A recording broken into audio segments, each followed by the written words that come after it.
So you're probably wondering, what in the world does this abandoned convenience store have to do with my history with comics?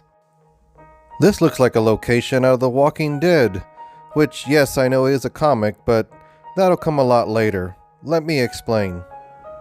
It's 1989 in my hometown, and this convenience store is actually named Stop and Shop, and they have a rack of comic books. So I head on over to check them out, and I find this comic. Detective Comics number 606. So now my little 11-year-old mind was racing. What in the world happened to Robin?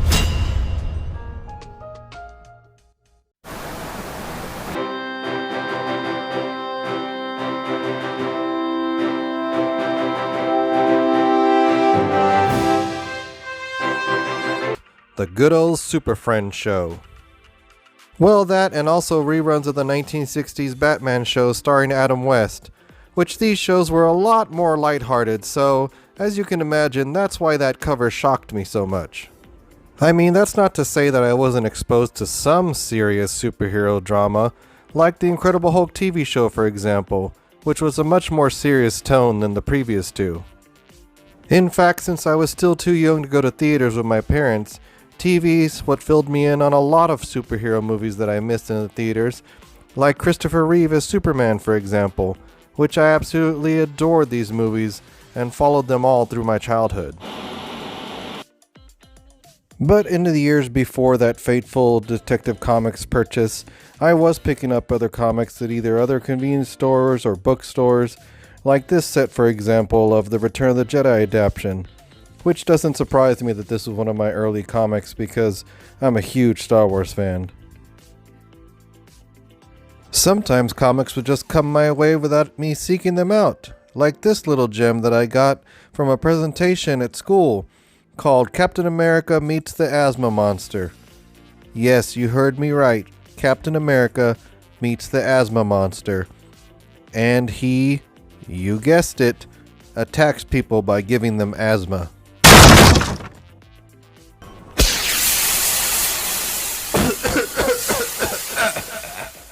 America still needs your help!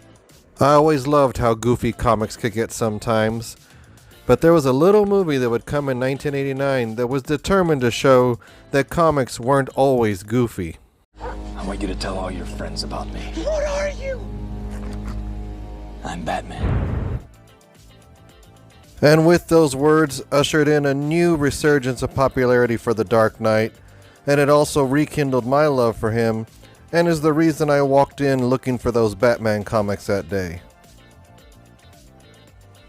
The reason this issue became so significant for me was because it was when I remember making the conscious decision to start collecting comics, because now I wasn't just going to be picking them up randomly wherever I found them. I was legitimately going to try to follow them. However, there was one main problem. I had no idea where to start, and back then, there was no internet to help me. Computer.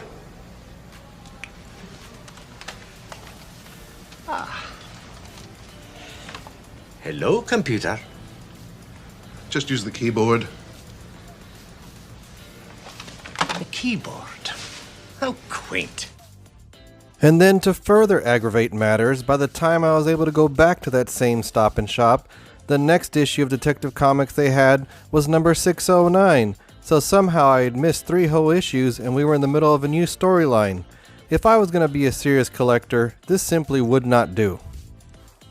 So I grabbed this ancient artifact called a phone book and looked up the closest big city, which was 70 miles away, and lo and behold, I found a comic book shop. So I was excited and ready to go check it out. Unfortunately, I do not remember the name of this shop as it no longer exists, but it was a big comic shop there in Corpus Christi, Texas. And I remember walking in and seeing all the long boxes full of comics, and it was a beautiful sight to me. So I remember picking up these 4 specific Batman issues here, and then this would have been around maybe 89 or 1990, somewhere around there. But again, this shop was 70 miles away from me, so there was no way that they were going to become my local comic shop. And so for the next few years after that, it was back to picking up comic issues at random places and good old Stop and Shop. But the clerks who worked there were not very helpful when it came to the comics that they carried, so it was back to television for me.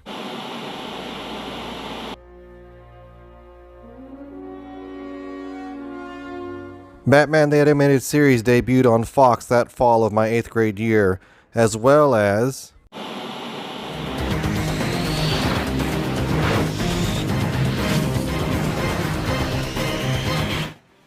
X-Men the Animated Series, which both are now regarded as two of the best superhero cartoons ever created. So now it was set. I had to find a comic shop closer to me. Sometime later, while driving with my parents through the neighboring town of Kingsville, Texas, which was a mere 30 miles away from my hometown, I saw what would soon become my comic shop.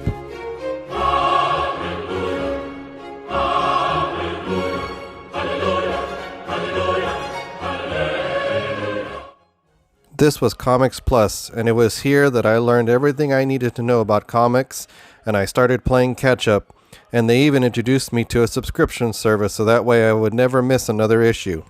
And I'm happy to say that as of the making of this video, they just hit 30 years last year, so here's to many more for them. The first thing they helped me do, thanks to an in-comic advertisement, was help me figure out what exactly happened to Robin. And so they later had the Death in the Family trade paperback, where I learned that this was actually not Dick Grayson, it was Jason Todd, a second Robin, and on top of that, the Joker had beat him to death. Holy headache! In storytelling, one of the themes you often find is the loss of innocence. As far as me and superheroes, this was it for me, because I realized that comics could get a lot more serious than what I grew up with. And that was just the beginning for me. My love of comics grew from there, and I followed so many different titles over the years and learned from so many different creators, and so now that's why we've decided to make our own, because it's just something that we love and found so much fun and enjoyment. And so now my next question is, how did you get started collecting comics? Please share your story in the comments below. And until then, continue to follow us as we continue with our own comic journey with our next title coming up, Malia Mayhem #1. Until then, we'll see you next time.